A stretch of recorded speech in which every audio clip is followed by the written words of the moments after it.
Dalam proses itu nanti semua pembayaran itu terstandarisasi di seluruh Indonesia jadi sama. Oke. Dan terdigitalisasi. Ini apakah akan ada sosialisasi untuk para mitra, untuk bagaimana menggunakannya, atau untuk bagaimana memulainya, atau bagaimana sih alur diagram chart-nya, ada nggak kira-kira nanti dilaksanakan?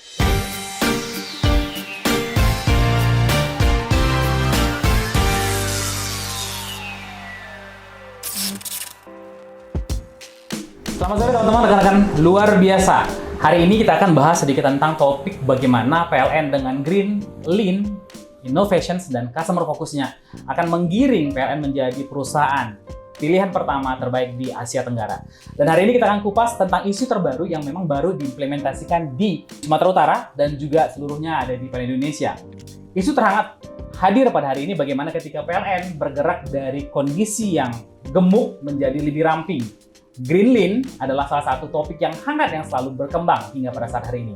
Dan salah satu implementasi dari perlakuan Lean adalah pengimplementasian dalam sistemasi keuangan di PLN.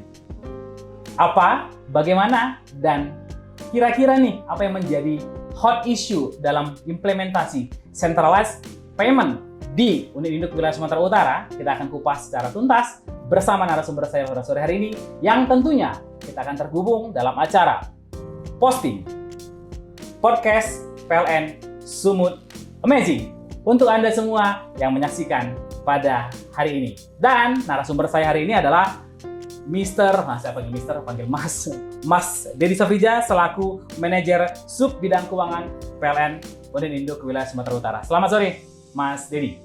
Selamat sore, Coach Ren. Luar biasa, hari ini sore-sore gini kita ngobrolin agak sedikit hot yang agak panas. Jadi kan kira-kira kan kita ada pembahasan tentang centralized payment nih Bang Dedi yang lagi hype sekarang. Sebenarnya kalau hype mungkin implementasi baru tahun ini kan? Baru mau akan. Ya. Berarti akan sudah atau ini lagi proses adaptasi? Ini lagi proses progres, jadi untuk di unit pilot ya istilahnya pilot project-nya itu ada di 4 unit. Yang pertama salah satunya di antara kita? Kita nanti belum, sekarang nanti kita masuk ke yang transaksi BBM saja. Tapi kalau transaksi secara keseluruhan itu masih di kantor pusat, UID Jaya, UID JBB sama UIKL Kalimantan. Wait, ini sudah terlalu dalam teman-teman. Nanti kita bahas. Nah, sebelum kita akan detail ke sana yang mana duluan, boleh cerita sedikit nggak Bang Dedi ini kira-kira sebenarnya bagi orang awam seperti kami ini, ya, seperti orang-orang mungkin yang nonton juga yang tidak begitu paham tentang isu-isu keuangan, kira-kira yang menjadi pemahaman sederhana dari kata centralized payment kira-kira apa Bang? Oke, jadi sentral kan bahasa kitanya ya pemusatan. Ya. Berarti nanti ke depannya next semua pembayaran itu udah tersentral di kantor pusat. Yang dahulunya di setiap unit induk itu ada pembayaran. Nanti next ke depannya dengan centralized payment semuanya ditarik pembayarannya ke kantor pusat. Seperti itu. Kalau boleh saya sederhanakan berarti selama ini transaksi keuangan mungkin pembayaran ya termasuk di dalamnya ya. Pembayaran ada kegiatan pekerjaan apapun, baik itu rutin maupun sifatnya yang insidental ataupun sifatnya yang tidak terus-menerus, dadakan begitu yang awalnya selama ini mungkin dibayarkan atau proses pembayarannya manual melalui kita di kantor induk. Nah, setelah centralized payment yang berubah kira-kira jadi seperti apa, Bang? Jadi nanti ke depannya perubahannya adalah yang paling mendasar itu untuk centralized payment-nya adalah cita-citanya pusat terkait transformasi ya PLN. Jadi dalam breakthrough terkait financial sustainability itu salah satunya adalah menggunakan central payment. Jadi dalam proses itu nanti semua pembayaran itu terstandarisasi di seluruh Indonesia jadi sama dan terdigitalisasi. Menarik ini kalau dibilang terdigitalisasi perubahan berarti yang selama ini konvensional menjadi digital gitu ya. Ini sederhana mungkin. Ada yang berubah yang secara drastis ini kira-kira Bang. Yang mungkin ya kira-kira menjadi sebuah tantangan khusus buat Anda yang mungkin selama ini menjadi bagian atau mungkin yang sering melakukan penagihan ke PLN yang mungkin kebutuhan rutin atau kebutuhan yang sifatnya insidental. Kira-kira nih Bang Dedi, apa sih sebenarnya yang paling berdampak dan yang misalnya menjadi isu paling besar dalam perubahan transisi antara konvensional menjadi digital ini, Bang? Yang paling besar itu dari sisi vendor ya, nagihan yang dahulunya by hard copy yang tebal-tebal berkasnya, diterima di PLN, diverifikasi, nanti ke depannya itu vendor melalui vendor invoicing portal, dia langsung scan sendiri, upload sendiri, selanjutnya nanti baru diverifikasi oleh teman-teman keuangan itu secara sistem ya, digital. Nah, kalau untuk ini berarti kita ada punya platform, artinya ya. Ada platform yang bisa digunakan. Apakah ini bentuknya aplikasi Android atau iOS atau memang web-based? Web-based. Oh, berarti dia pakai web-based, ada user account yang dapat oleh ini. Apakah semua vendor akan mendapatkan user account atau hanya yang punya transaksi saja, Bang? Semua vendor yang sudah terdaftar di PLN ya. Oh, berarti sudah di PT, itu mereka punya akses dan punya user account untuk ke situ. Nah, proses ini kira-kira yang melakukan verifikasi itu orang PLN wilayah Sumatera Utara atau orang PLN pusat? Mungkin kan ya saya berpikir bahwa dalam prosesnya akan ada tantangan tersendiri, ada yang bingung-bingung. Nah, ini jadi yang handle ini selama proses verifikasi, berkasnya ini sudah lengkap, berkasnya ini masih harus ada yang dilengkapi, atau berkasnya mungkin salah, itu yang memverifikasi teman-teman dari PLN Sumut atau teman-teman dari PLN pusat.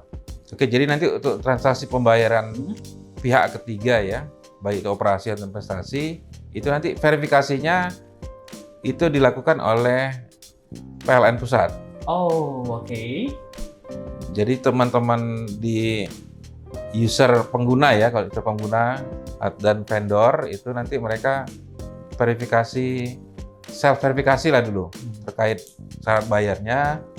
Harapannya tidak ada kendala, yang di-upload ke sistem itu sudah clear ya, tidak ada kesalahan lagi. Tapi kalau ada kesalahan itu memungkinkan nanti bisa kembali lagi untuk ada koreksi atau perbaikan. Untuk orang-orang, bukan orang sih, untuk vendor atau mitra PLN-nya tentu kan ini suatu hal yang baru.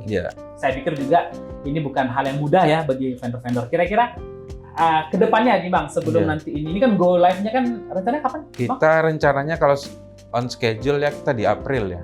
April 2022 itu sudah go live. Nah, kalau sudah go live, ini apakah akan ada sosialisasi untuk para mitra untuk bagaimana menggunakannya atau untuk bagaimana memulainya atau bagaimana sih alur diagram chart-nya, ada nggak kira-kira dilaksanakan sebelum go live atau setelah go live kira-kira? Oke, jadi menurut kalau sudah ada template-nya dari pusat sudah ada ya. Jadi tahapan proses migrasi data, sosialisasi, pengenalan aplikasi ke end user, ke vendor itu nanti ada step-stepnya, nanti juga kita akan lakukan di wilayah Sumatera Utara ya.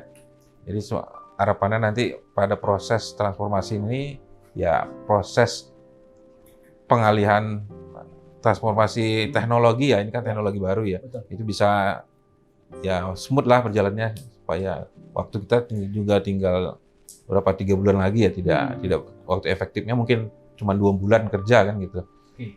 Kalau untuk cut off-nya kan berarti di April nih. Langsung cut off, berarti semenjak April pertanggal 1 berarti. Pertanggal 1 April 2022 murni tidak ada lagi namanya transaksi pembayaran ataupun hubungan finansial isu dari vendor atau mitra ke PLN itu menggunakan hard copy atau cetakan dan model konvensional gitu. Berarti semua sudah berubah ke situ. Nah, mulai transisinya ini apakah langsung plug begitu atau memang sudah ada kita memang sudah go live-nya di April nih. Cuman transisi ini kami sudah mulai di bulan 2 atau di bulan 3 atau memang plug langsung cut off, langsung bergeser atau memang ada proses transisi yang mungkin ya sudah masih bisa mulai belajar dengan ini tetapi ada juga masih bisa menggunakan konvensional. Oke, jadi nanti kalau melihat kan skenario sekarang kan yang lagi progres tanggal 1 Februari nanti live itu adalah di Disjaya ya, 4 unit tadi. Itu nanti kita lihat role modelnya mereka nih, yang paling smoothnya seperti apa. Jadi kita bisa kopas metodenya kan. Kita adaptasi lah seperti apa penggunanya gitu ya. Ada infrastruktur yang harus memang unit induk wilayah Sumatera Utara siapkan terkait launching ataupun pelaksanaan centralized payment ini Bang, atau tidak perlu apa-apa, kita hanya sudah tinggal nunggu pusat aja deh, semua siapkan, kita tinggal beres.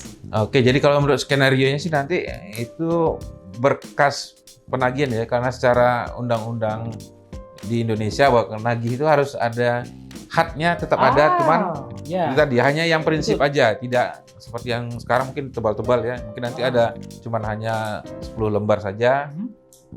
itu nanti tetap ada dimasukkan ke kantor PLN. Itu nanti ada dibuatkan semacam loket tagihan gitu. Oke, berarti walaupun ini terdigitalisasi ya teman-teman ya, berarti tetap karena memang ini aturan regulasi Iya, undang-undang bahwa transaksi keuangan tidak bisa dengan soft copy saja. Ya, harus ada bukti basahnya gitu ya.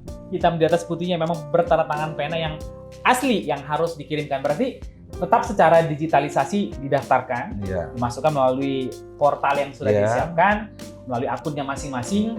Kemudian setelah itu di-approve, di-verified, berarti itu sudah boleh. Tinggal mereka mengirimkan berkas tagihan yang asli untuk proses sebagai data pembayaran tadi. Iya. Untuk legalitasnya, legal formalnya di Indonesia kan wajib tetap ada basah. Masih harus seperti itu. Iya.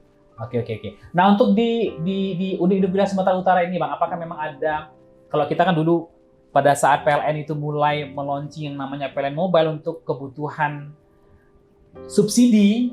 Nah, tapi tetap di unit layanan pelanggan ada memang tetap orang-orang yang menjadi kontak person atau PIC.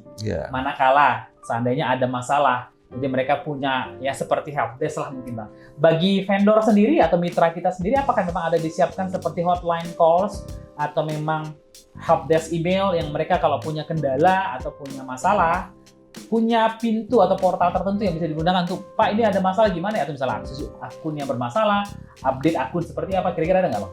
Oke, nanti jadi masa peralihan ini ya, peralihan ini itu kita ada namanya tim change agent ya. Change agentnya juga ada, jadi di unit induk sama di unit pelaksana itu ada change agentnya. Sampai di UP3 dan UP2 lah berarti, Bang? Ya. Oke. Jadi harapannya nanti semua itulah kendala teknis itu bisa teman-teman change agent itu bisa membantu ya. Jadi untuk change agent ini nanti dia berkoordinasi, kita ada timnya koordinasi seluruh Indonesia. Itu nanti isu-isu yang ada itu ditampung semua, nanti biar bisa carikan solusi yang terbaik lah. Oke. Jadi berarti dalam proses transisi ini pun PLN masih juga adaptif kembali sesuai dengan akhlaknya untuk tetap bertumbuh dan mendapatkan solusi terbaik untuk kebutuhan transaksi yang lebih efisien, transparan tentunya, dan lebih terintegrasi dengan sistem lainnya. Sebelum saya akhiri untuk sesi pada hari ini, kira-kira apa sih harapan dari Bang Deddy ini untuk kelancaran proses ini? Ada nggak yang mau disampaikan untuk kepada mitra? Apa yang harus mereka persiapkan? Sehingga pada akhirnya ketika ini go live nanti di 1 April 2022, semua akan berjalan smooth, tidak ada kendala, dan semua proses pembayaran terlaksana dengan sempurna.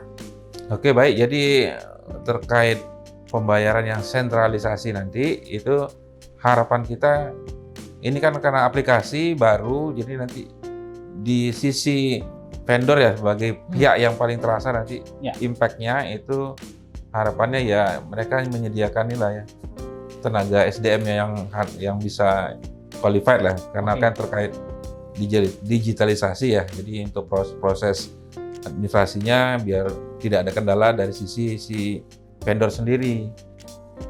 Karena kan yang paling merasakan nanti kalau ada kendala lambat bayar ya pihak ketiga kan, vendor kan. Yes. Jadi supaya, karena kan cita-citanya ini kan kita bisa lean ya, bergerak lebih cepat, lebih smooth terkait pembayaran. Jadi semua pihak lah, nanti kita juga saling support lah supaya teman-teman vendor khususnya yang paling terasa perubahan ini itu tidak ada kendala dalam penagihan dan bisnisnya dengan PT PLN khususnya wilayah Sumatera Utara ya pada khususnya. Oke, luar biasa saya teman-teman. Kami yakin dan kita juga yakin bahwa semua proses peralihan dari konvensional hingga sekarang masuk ke versi digitalisasi, utamanya bukan untuk mempersulit ya, semua ini supaya tersentralisasi. Saya pikir kalau tersentralisasi akan lebih cepat proses pembayarannya karena semua sudah tersistemasi dan sudah terstandarisasi. Karena dari semua berkas, semua data yang harus diupload, semua akan terlaksana dengan sangat baik. Terima kasih nih Bang Deddy. Akan banyak lagi nanti sesi pertanyaan berikutnya, dan tentunya buat kalian semua yang menyaksikan podcasting yang hari ini dengan tema posting podcast PLN Wilayah Sumatera Utara amazing. Tetap saksikan dan follow channel, subscribe, serta like dan share jika video ini bermanfaat. Tentunya video ini tidak hanya untuk saja pihak PLN secara internal, juga akan diberikan kepada seluruh pihak yang terkait, terkhusus kepada mitra kami. Terima kasih untuk menyaksikan video dan podcast pada hari ini. Tetap semangat, salam sehat selalu, saya Reza Saragi, dan Mas Dedi, kami undur diri dan sampai jumpa. Bye-bye. Bye-bye.